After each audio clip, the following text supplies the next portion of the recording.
Hey, what's up, you guys? It's your boy Edger626 coming back at you with another video. Hope you guys have enjoyed or enjoying, I should say, your summer vacation so far.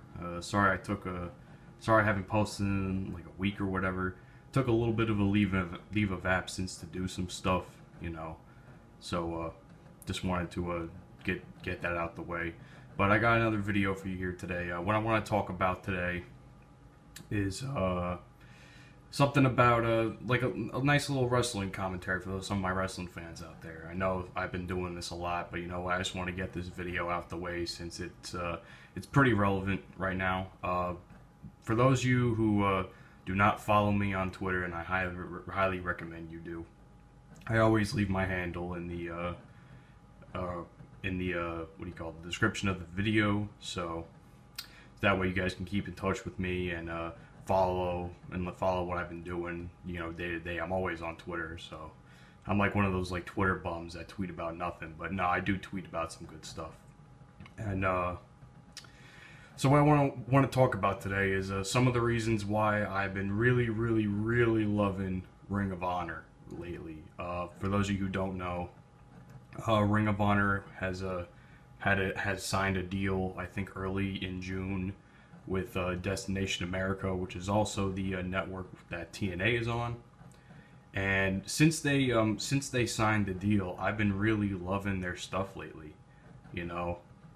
And I'm here to tell you why I'm loving Ring of Honor right now. It's really first off, the one thing I love about Ring of Honor above all right now is the fact that they're not using stupid drawn out storylines, and you know, it's just wrestling. To me, Ring of Honor is like they're not using those stupid storylines that WWE uses and really drags out to the point where it's boredom for the fans to watch.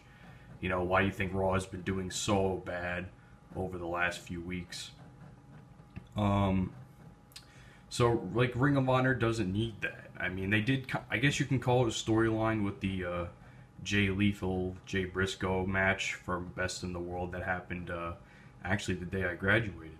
So I kind of missed that match because it was on pay-per-view. I couldn't buy it, so I was a little bit bummed.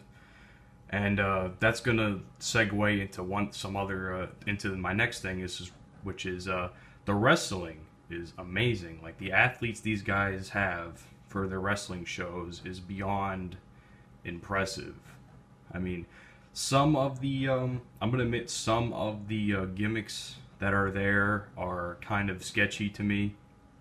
You know, well, not sketchy, but like they could. I'm kind of like a little freaked out by some of them. I don't know how to explain it, but yeah, like the wrestling is great. Like it's legitimate wrestling. That's like that. I cannot ask any more from a wrestling company than to give me great wrestling with no drawn out matches and boring matches or too quick of matches. They all seem, you know, I've been highly entertained by every match I've seen so far, and that's a huge plus for me anyway. So, and I mean, I kind of have a short attention span because once I get bored of a match, I'm automatically on the Twitter and basically doing what any other IWC wrestling fan is doing, which is talking shit about the match. And I don't do that to be a huge douchebag like some people. I do it to just get the opinion out there, you know. I mean, I don't know if any of you guys noticed, but the IWC does have a voice too, and whether it's, you know, little trolls on the internet or people that actually give a shit about the product, you know. And I'm one of those people that give a shit about the product. So when I'm watching Ring of Honor and I'm watching great wrestling matches, I mean, to be honest, I haven't talked shit about the product once because that's how much I'm enjoying it. As a matter of fact, last night, for instance, with the it was a 6-man tag team main event, if I remember correctly, because, you know, I have a short memory span. So it was a 6-man tag team with the Kingdom, which consisted of Adam Cole and 2 other guys. I don't remember their names. That's one thing I gotta do. I gotta remember the names of some of these guys because there was a really good match, and they were versing Red Dragon and Michael Elgin. and Red Dragon is of course a tag team in Ring of Honor. And it was I thought it was a great six-man tag team main event. It wasn't drawn out. It was high action to me anyway.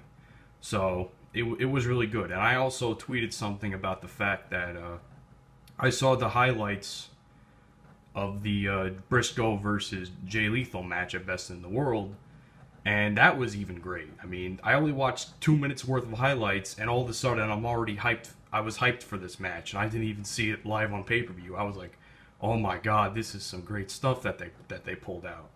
And congrats to Jay Lethal. You know, I called him God yesterday because he pulled such a thing off like that, but but it was pretty ridiculous. Now, one last thing I want to talk about, which is why I'm enjoying Ring of Honor so much, is because there are a lot of wrestlers that I actually know in the company. AJ Styles, The Addiction, which consists of Kaz and Daniels, Christopher Daniels and Frankie Kazarian, who are all from TNA, as well as Chris Sabin, who I didn't even know who left. He left until like recently, so I'm like, oh wow, Chris Sabin left. But these are some of the reasons why I enjoy watching Ring of Honor, so I do hope that they keep this up. I hope you guys have enjoyed this video.